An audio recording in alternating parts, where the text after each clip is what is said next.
Dodorhafus cuculatus com certeza é um dos animais extintos mais famosos conhecidos mundo afora, não à toa sendo considerado um dos símbolos principais da extinção, sendo provavelmente o maior exemplar de um grupo de animais que desapareceu principalmente por atividades humanas. Por essas e outras questões é muitas vezes representado em diversas mídias populares desde sempre, como livros, séries e até filmes, como por exemplo em A Era do Gelo, onde tem a famosa cena dos Dodôs, que eu não vou colocar aqui devido ao fato de eu poder perder a monetização desse vídeo por direitos autorais, junto à probabilidade de eu levar um strike e ficar um tempo impossibilitado de postar qualquer conteúdo aqui no canal. Os registros históricos confiáveis desses animais são relativamente raros, principalmente as reconstruções desses organismos que acabaram por mudar ao longo do tempo, mesmo possuindo alguns exemplares taxidermizados. Apesar dessas representações serem um tanto quanto raras, um artigo do jornal da USP demonstra representações desse animal encontrados em alguns quadros seiscentistas, como o do alemão Carlos Borromäus, Andreas Huthard e do seu círculo, além do trabalho de outros artistas como Roland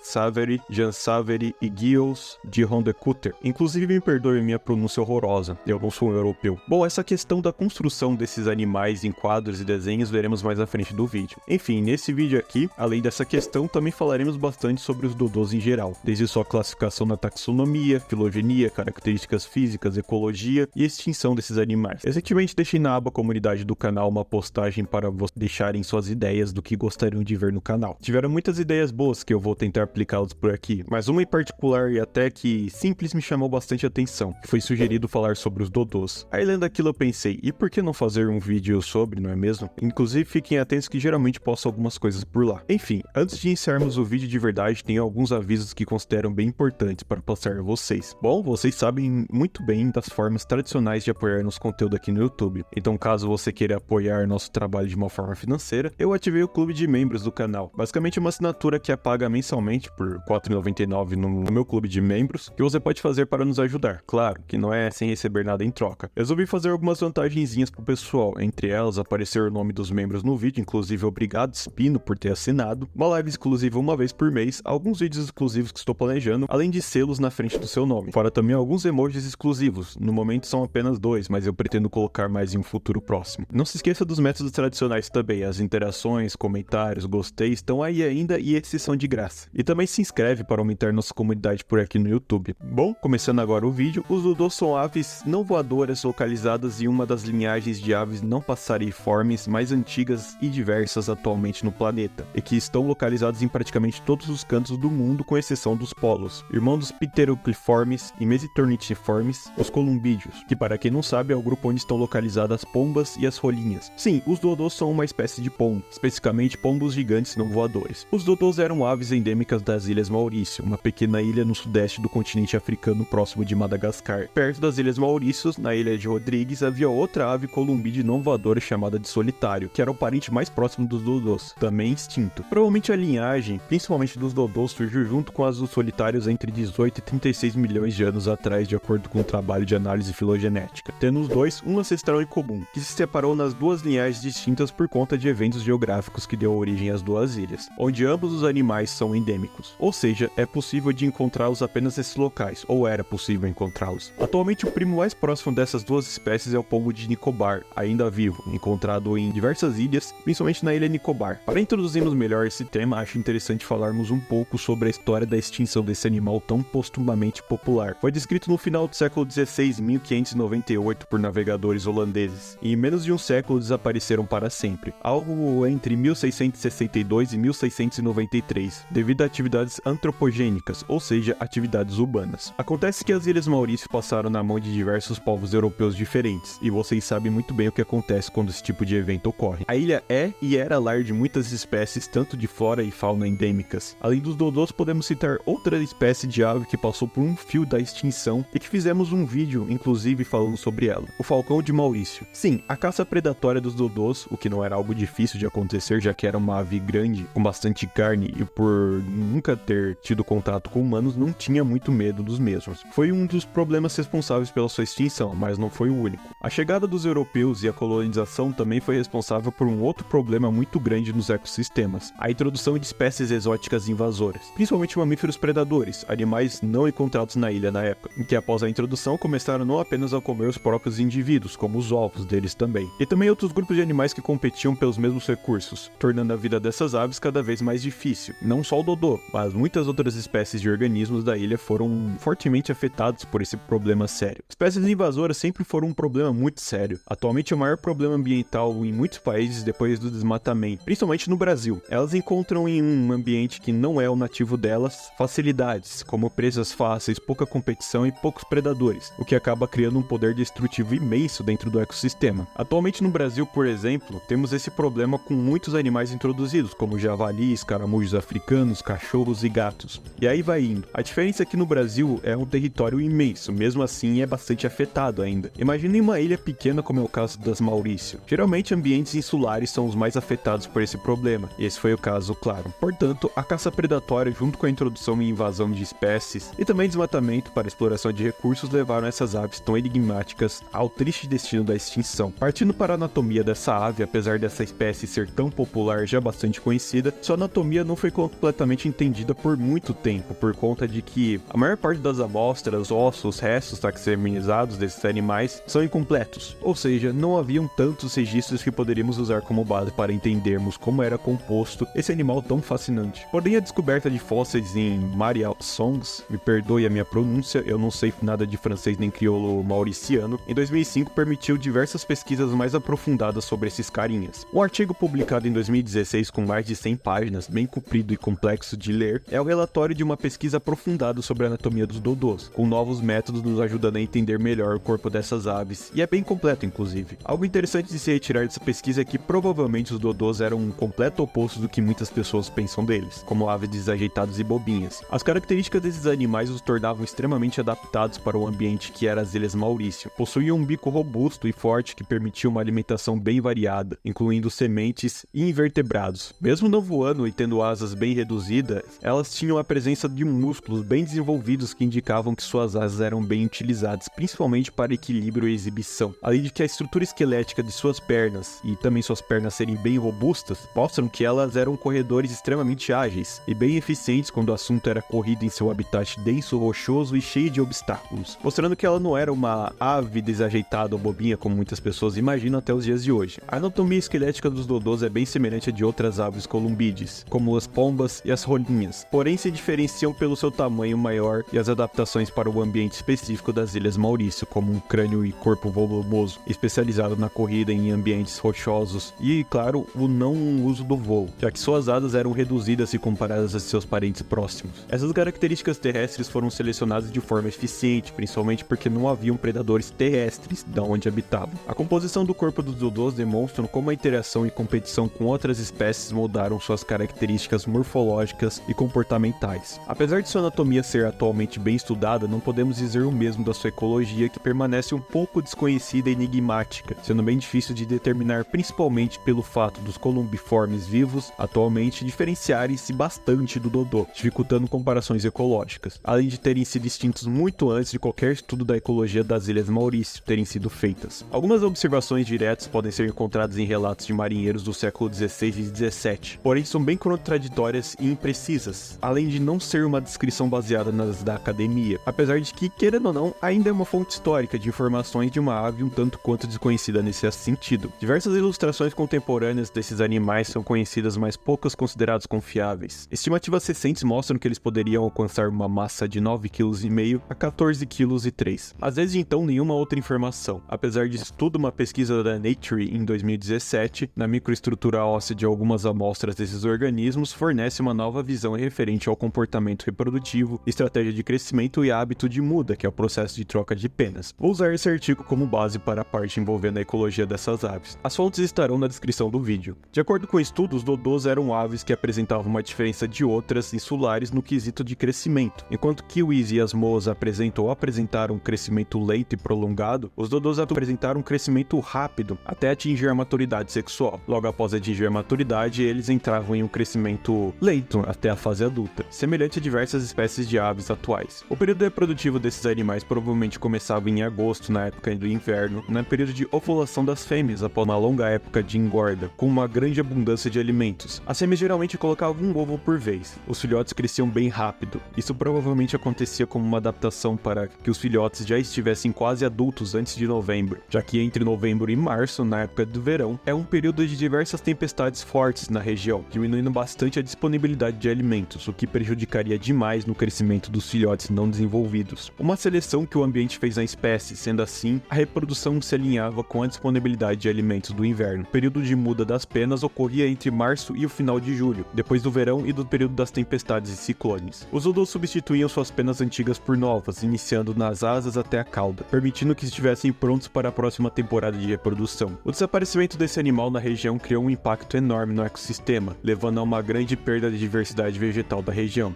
já que, querendo ou não, muitas espécies nativas de plantas tinham suas sementes dispersas por animais locais, principalmente aves como dodôs, que eram um dos principais organismos responsáveis por esse nicho na ilha, diminuindo assim a diversidade e dispersão das plantas, que eram e são uma fonte de alimento dos animais locais, levando um efeito dominó, que acabou afetando a comunidade da ilha quase que totalmente. A representação dos dodôs em questão de desenhos feitos por quem teve a experiência de observá-los começou com objetivos mais naturalistas, com tentativa de alcançar maior acurácia do animal real, seguidos dos trabalhos de Rowlett Saveri. Após vários anos, em 1865, foi publicada a obra de Lewis Carroll, Alice no País das Maravilhas. A partir dessa obra, onde eles representam o dodô de uma forma bem mais caricata que o normal e com proporções bem mais exageradas se compararmos com as primeiras representações, que inclusive a partir desse momento se tornou bem mais comum a representação dessas aves nas mídias populares, com uma característica mais exagerada na geometria morfométrica do rosto, podemos dizer assim, como por exemplo possuindo uma forma bulbosa predominante do bico, mas na realidade essa ave provavelmente era bem mais parecida com um pombo enorme, um crânio reduzido e largo, do que com muitas representações e descrições populares indicam. Inclusive tem um artigo onde eles mostram a evolução da representação dos crânios de dodôs ao longo dos séculos, desde suas primeiras descrições. E um outro artigo feito na Universidade Federal do Rio de Janeiro e publicado na revista da USP, ou seja, uma pesquisa brasileira, mostram a presença desse animal icônico como detalhe em quadros lá no século XVII, mais ou menos, principalmente em obras como de pintores alemães como Karl Huttard. Sim, ele nasceu onde hoje é a Polônia, mas na época esse local pertencia à Alemanha, ou seja, ele é considerado alemão. Ah, você poderia falar sobre a empresa que está planejando desextinguir os dodôs com técnicas genéticas de clonagem, assim como fizeram com o Ibex dos Pirineus, apesar desse não ter dado certo. Bom, eu realmente poderia falar sobre esse assunto aqui, nesse vídeo, mas eu tô planejando fazer um conteúdo futuro especificamente sobre esse assunto de ressuscitar espécies extintas, porque eu acho que tem conteúdo suficiente para um vídeo só. Dito isso, finalizarei esse vídeo por aqui mesmo. Existem diversas conclusões que poderíamos chegar com esse vídeo, porém vou deixar as mais clichês de lado e falar o quanto eu fico triste de não ter a oportunidade de ter visto um animal desse vivo. Pô, devia ser uma experiência fascinante ver um pombo enorme que não voa e que vive correndo por aí que nem uma ema ou um avestruz. Mas de certa forma, eu ainda fico abismado quanto um animal como esse se espalhou de forma abundante na mídia popular, apesar de ter sido uma ave que ainda existem muitos mitos em cima dela, como aquele famoso que muita gente até hoje acredita de que eram aves bobinhas, lentas e desajeitadas. De acordo com o que podemos analisar pela sua anatomia única e fascinante entre os columbídeos, isso realmente é um mito. Mesmo com esses mitos, por conta da popularidade que essa ave tem, com certeza é um dos principais símbolos da extinção, principalmente por influência por atividades humanas, e nos faz lembrar a importância da conservação e cuidado com ambientes, principalmente em locais insulares, que acabam sendo mais sensíveis a qualquer tipo de interferência, principalmente espécies invasoras. Mas não só isso, como a conservação de espécies, não apenas animais, para que possamos evitar o desaparecimento de mais indivíduos fascinantes de animais vertebrados, invertebrados, plantas e outros grupos de seres vivos, apesar de que parece que não está funcionando. Enfim, rapaziada, é isso. Agradeço de verdade se você assistiu esse conteúdo que tanto trabalhei até aqui. Se você puder dar aquela força interagindo e engajando no vídeo, se inscrevendo, eu agradeço também. Ah, e novamente lembrar vocês que o Seja Membro está aberto, caso você tenha interesse de nos ajudar com apoio financeiro e receber umas vantagenzinhas com isso. Claro que você não é obrigado, só seu apoio tradicional já é uma ajuda imensa. Enfim, rapaziada, é isso. Se você quiser, assista esse vídeo que está aparecendo no cartão na tela, caso queira explorar mais o conteúdo que postamos por aqui. Bom, tchauzinho pra vocês.